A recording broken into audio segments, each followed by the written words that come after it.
네, 이런 상황에서 얼마 전부터 공시가격의 예정 고지가 시작이 됐습니다. 이 공시가격은 재산세와 종부세 이제 과표 기준이 되죠. 그래서 상당히 좀 중요한 가격인데 계속해서 나오는 얘기입니다만 이 공시가격이 실세 가격, 그러니까 실제 거래되는 가격을 제대로 반영하지 못한다. 훨씬 차이가 너무 많이 난다. 이런 지적들이 계속 있어 왔습니다. 또 최근에 가격이 또 급등한 아파트들이 많기 때문에 저희가 취재한 본 바로는 여전히 그 갭을 줄이지 못하고 있다는 지적이 나오고 있습니다.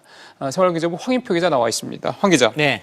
실제로 계산을 해보니까 여전히 차이가 이렇게 많이 난다면서요? 네, 그 몇몇 아파트를 대상으로 실거래가 반영률을 계산해 봤더니요. 대부분 60에서 70%에 그친 것으로 나타났습니다. 이게 오른 거를 반영을 해서입니까? 네, 그렇습니다. 예. 그 실제 예를 한번 들어보면요. 지금 보시는 아파트가 그 마포에 있는 레미안 푸르조인데 84제곱미터 기준으로 지난해 19층에 있는 실거래 가격이 8억 5천만 원에서 연말에 10억 3,500만 원까지 이제 10억대 아파트라고 보시면 됩니다. 그러네요. 그런데 올해 예정된 공시가격이 이제 6억 8천만 원에 불과합니다. 네. 실거래가 를 만약에 9억 원대 중반으로 잡고 보면 이 공시가격의 반영률이 71%에 불과하고요.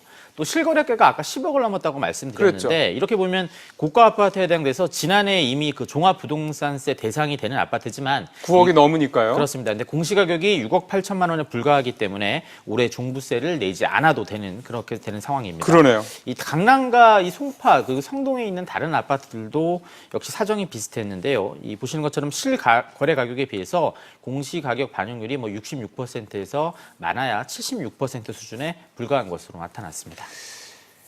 60% 수준이라고 그러면은 이게 너무 많이 차이가 나는 건데 왜 이렇게 공시가격이 현실을 반영 못하는 겁니까? 간단히 그럼부터 말씀드리면 첫 단추가 좀 잘못 끼워졌다고 그렇게 보시면 될 것 같은데요. 예. 이 아파트 등 공동주택에 대한 이 공시가격 제도는 지난 2005년에 처음 도입이 됐습니다. 그때부터 이미 시세의 70에서 80% 수준만 반영하면서 이 같은 격차가 그동안 10년 넘게 이어져 왔던 겁니다. 더 벌어져 왔네요. 그렇습니다. 이 공시가격은 보유세의 납부 기준이 되면서 이 가세와 복지 등 무려 59개의 분야에서 활용되는 부동산 지표입니다. 이 급격하게 공시가격을 현실화, 즉 시세와 비슷하게 맞출 경우 이 부동산을 가진 사람들의 세금 부담이 높아지면서 이 조세 저항이 발생할 수 있기 때문에 역대 어느 정부도 이 과감하게 이 공시가격을 현실화하지 못한 겁니다. 앞서 정동영 그 국민의당 의원이 국토교통부에서 받은 자료를 분석해 보니까요. 예. 공시가격의 시세 반영률은 서울 고급 단독주택의 경우 40%, 이 고가 아파트는 60%, 일반 아파트는 70% 수준에 불과했습니다. 그 일반 아파트가 그나마 높은 거고 가격이 비쌀수록 공시가격과 실제 가격의 차이가 더 벌어진다 이런 말씀이 좀 되는 건데 네. 앞에서 첫 질문에서 답변하실 때 그 사례를 들어주셨던 게 그 마포에 있는 레미안 푸르지오 아파트 거기였잖아요. 네. 실제 가격이 근 10억인데 그 공시 가격은 7억도 안 돼서 그러니까 작년 기준으로 할 경우 그래서 올해 종부세 대상이 아니다. 네. 근데 이렇게 생각을 하면은 종부세를 내야 될 상당수의 고가 아파트들이 종부세를 안 내고 있다는 얘기지 않습니까? 그렇습니다. 간단히 예를 들면 그 월급을 받는 직장인들의 경우 10원 단위까지 정확하게 이제 월급에서 계산해서 세금을 내고 있는 그런 상황인데요. 그럼요. 이 아파트의 경우 이렇게 실거래 가격이 있음에도 불구하고 이 공시 가격이 이를 제대로 반영하지 않아서 이 세금을 적게 내고 있는 그런 셈이 됩니다. 이 시민단체 관계자의 얘기 들어보시죠. 예. 과세 기준이 실거래가를 제대로 따라가지 못하고 부동산 유형별로도 서로 형평성이 어긋나면서 이 조세 정의도 어긋나고 공평 과세도 해치면서 결국은 부동산 불평등을 키우고 투기도 더 심해지는 이런 결과로 나타나는 거죠.